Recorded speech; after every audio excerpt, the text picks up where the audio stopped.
Yovanovitch says that I think the perfect phone call revealed that Trump personally was ready to trade our national security interests for a personal favor. She said, I think that phone conversation where he was using Ukraine as a pawn for his own personal goals. He signaled to bad actors everywhere, including to Putin, that you can make unsavory deals with Trump, and you can find a way to get him to say yes if you appeal to his vanity, his pocketbook, or his personal needs in one way or another. And I think that disdain for Ukraine really kind of emboldened Putin. She says, during the Trump administration, Putin was getting what he wanted. While US official policy was strong, it was pretty clear to him and pretty much everyone else that Trump didn't really hold Ukraine in high regard, to the extent that he even thought about Ukraine. Trump made clear his disdain for NATO and some of the allies. So if you think you're President Putin, you're getting much of what you need from President Trump. And then when Trump lost the 2020 election, I think maybe Putin had to recalibrate and look for other means to achieve his goals. She said, I think many in the foreign policy community had wanted to provide javelins to Ukraine much earlier, as I think we probably should have, and we should have strengthened and bolstered the train and equip program that we had in Ukraine. She said she met Zelensky a number of times before he was a candidate, and then when he was a candidate for president, and that would have been the fall of 2018 and the winter, early spring of 2019, right before he became the president. She said he's obviously a funny guy, he's a hugely successful comedian, but in the first meeting I had with him, he was eager to present himself as a business person, or somebody who'd built a multi-billion-dollar entertainment conglomerate that was immensely successful, not just in Ukraine, but throughout the Russian-speaking world, including Russia, Israel, and other places. He was a really successful and beloved entertainer, and he was trusted by the Ukrainian people. And I think that's the reason he wanted to share that with Americans, is he wanted to let us know that he had executive skills. Well, that's very interesting, isn't it? Because I suppose he's painted as just a comedian. And the reality is that he was as big a star as any of those that we have here in the US, who also own the entertainment companies that produce a lot of the shows. And she says, moreover, he was running on a pretty simple platform, and it was getting control of corruption and bringing peace to Ukraine, and that really resonated with the Ukrainian people.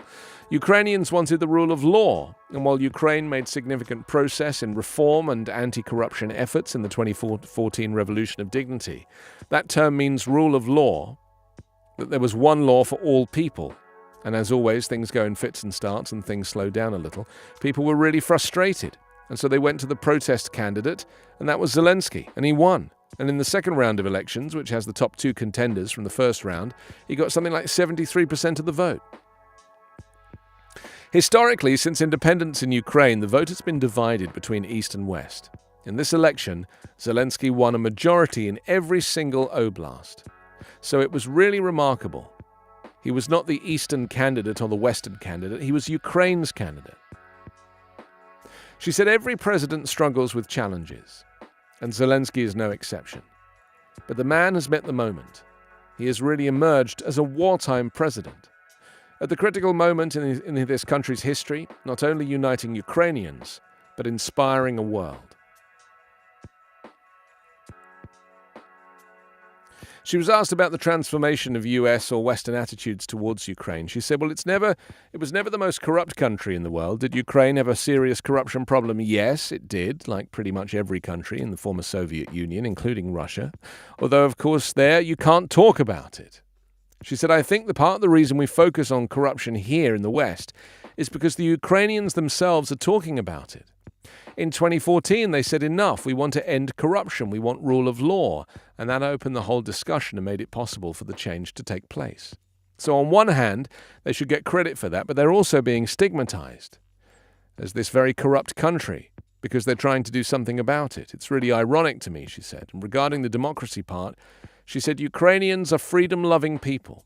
That's the only way to put it. They always have been, and they voted for independence with well over 90% of the vote back in 1991. They don't want us to tell them what to do. They certainly don't want Russia to tell them what to do. They're kind of unruly, and they're going to forge their own path. And that path is for freedom, to be their own country, to live by the rule of law in a liberal democracy.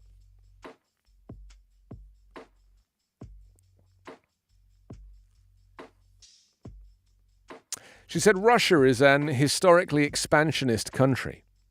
And if you look at the map over time, it keeps on pushing out, creating more space between its capital, Moscow, and any border areas. She said when we look at Putin's rule, first of all, there's the brutality of Chechnya and Syria, but there's also nibbling off parts of Georgia in 2008 and Ukraine in 2014, when he illegally annexed Crimea and invaded the parts of the Donbass area as well. And he got away with it. There was some criticism in 2014, and there were some sanctions, but he got away with it. And so now he's doing it again. And I think what we need to understand is that if he gets away with it again, he's not going to stop.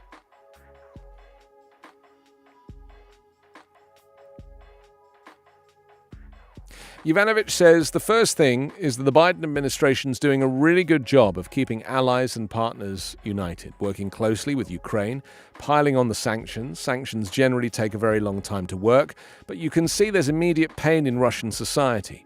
And it's very sad for the Russian people, but hopefully at some point it will be pervasive to Vladimir Putin. So I think that's all good, as well as flowing arms and equipment to Ukraine at hyper speed, things that usually take months, if not years, to move through the system. It's been weeks, even less in some cases, and that's really impressive, but I think we still need to do more. I mean, she's kind of amazing, isn't she? You know? She really is like a lifelong public servant. And I really feel like, Donald Trump getting rid of her. It's like such a blatant example of how he only wanted the government to serve him. He didn't care for national security. He didn't care for America's place on the world stage. He just cared about him winning and retaining power.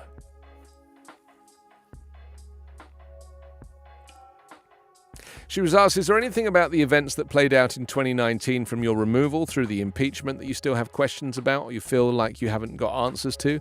And she says, there's a lot of issues because with every book that comes out, we're finding out more about the Trump years. When it was all happening to me, it wasn't like anybody was coming to me and explaining what was happening. There was this general swirl of all the rumors and Ukrainian officials coming to me quietly and saying, you have to watch your back. Rudy Giuliani and the then Ukrainian prosecutor general, Yuri Lutsenko, have hooked up and they're going to hurt you. But when I would call back to Washington and say, what's going on? Are there concerns? Do I need to do something differently? Everybody was like, oh no, everything's fine. In Washington, there are rumors. But you kind of have to just put that aside. And you keep on doing the work. So I expect there will be more details forthcoming. Interesting. Anyway, she's got a book out. Everybody has a book out.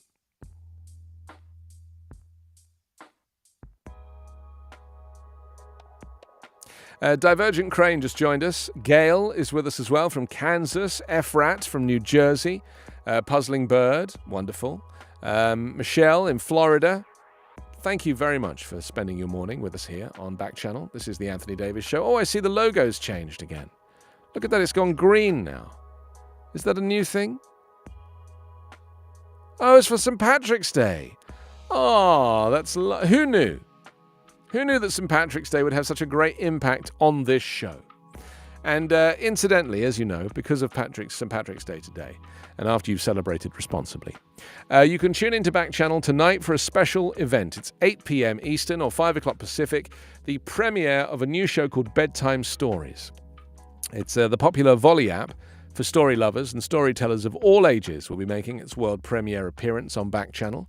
You can join Stephen Cosgrove as he shares one of his favorite St. Patrick's stories with parents and children across the US. And in true Backchannel form, keep you on your toes with a little quiz at the end of the story. So, gather the children and the adults this Thursday, today, the 17th of March, at 8 p.m. Eastern, and say to your smart device, open Backchannel, and enjoy this new addition to the Backchannel family, and a happy St. Patrick's Day to you and yours.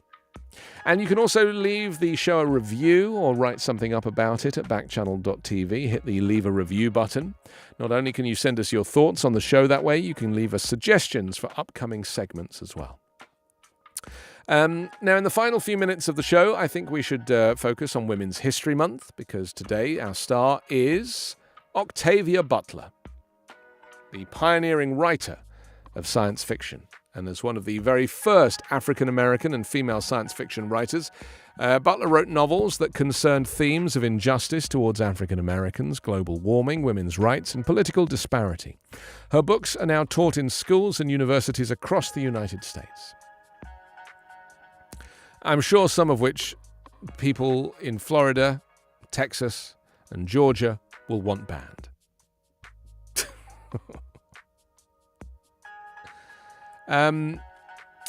Let's say hi to Hal. He's on next. Let's welcome him into the Backchannel space. Here he comes. Come on in. On the wrong side. Come on in. Hello, my friend. How are you? Great to see you. Happy St. Paddy's. Happy St. Patrick's Day to you. And you've got your green shirt on, I see. That was no accident. I do. And I got my green screen behind me with this picture. Yeah, you know. Clever. I figured I'm not always a giddy embracer of, the holidays, you don't have to wait for the greeting card company to tell you to let people know you love them, Valentine's Day, etc. But what the heck, I put on the green shirt. That's good. Why are greetings cards so expensive in this country? Oh my good! Capitalism. It's business. It's big business, and also people more and more lack the capacity to express themselves. Right. So they need to find a card that does all the work for them. Or rather than lack the capacity, they're like, oh, I'm not going to figure out how to share my feelings. I will just do this. And, we're all guilty for it. Sometimes it's good when you can find one with like a clever little witticism in it or something like that. But they're like $7 in some Too places. much. It's just crazy. I mean, I tend to now get cards from Trader Joe because they're all $1. There you go. It's the only way to do it.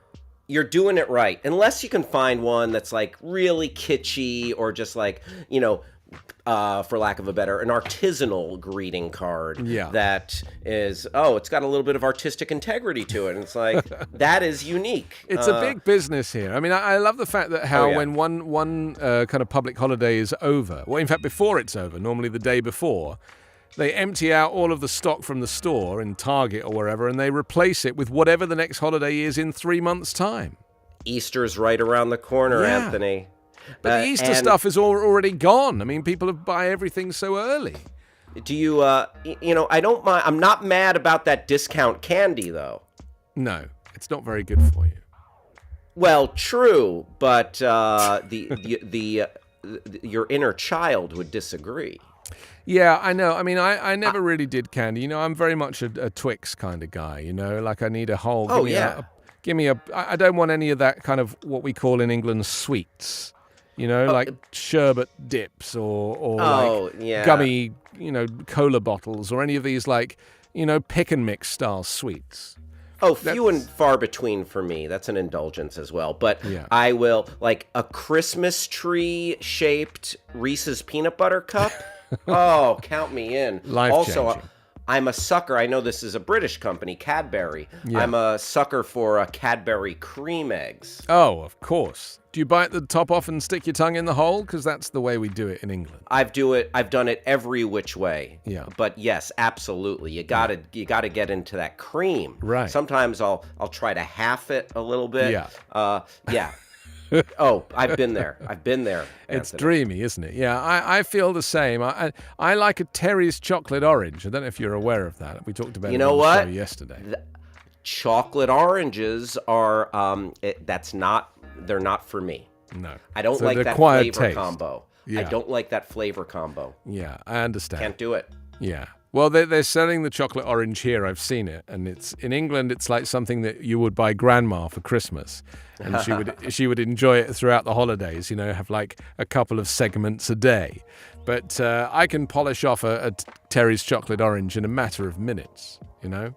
For sure. I put half in each cheek and look like the Godfather. So you're saying a Terry's chocolate orange is an offer you can't refuse? That's right. You mess with me, you mess with my family. Very nice. Yeah, this is what it's come to. Are you going to raise a pint for St. Paddy's, Anthony? It's funny, I don't ever celebrate St. Patrick's. I have no Irish connections whatsoever in my family, other than my producer is Irish.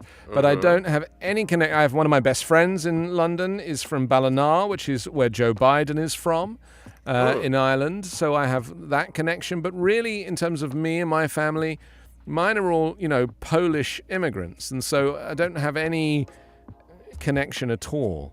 You forget one thing, though. Here in that? America, today, everyone's Irish. I know. That's the thing. I was saying earlier in the show that it's wonderful how much Americans love St. Patrick's Day.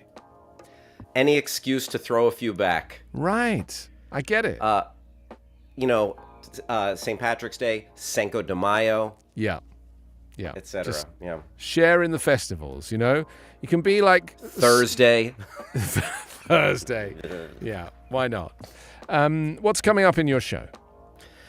Well, we're going to talk about some of the best Irish movies or Irish-themed movies to celebrate St. Patrick's Day with. And you know what? Batman is also going to stop by and give us a warning about imbibing too much on St. Patrick's Day. Interesting.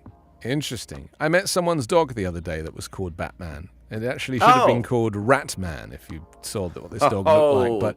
But they'd called it Batman. And I thought it was such a great name for a dog. Isn't it cool? It's a fun name. Yeah. Batman. Right, totally. Sit, Batman. Okay, Hal, thank you. Have a great day. Always a pleasure. Have a good show. See you soon. That's your pal, Hal. He's next. Don't forget, 8 o'clock tonight, it's Bedtime Stories here on Backchannel. And between now and then, your pal, Hal, he's on the way next. I'll see you tomorrow morning at 9 a.m. Pacific. Have a really good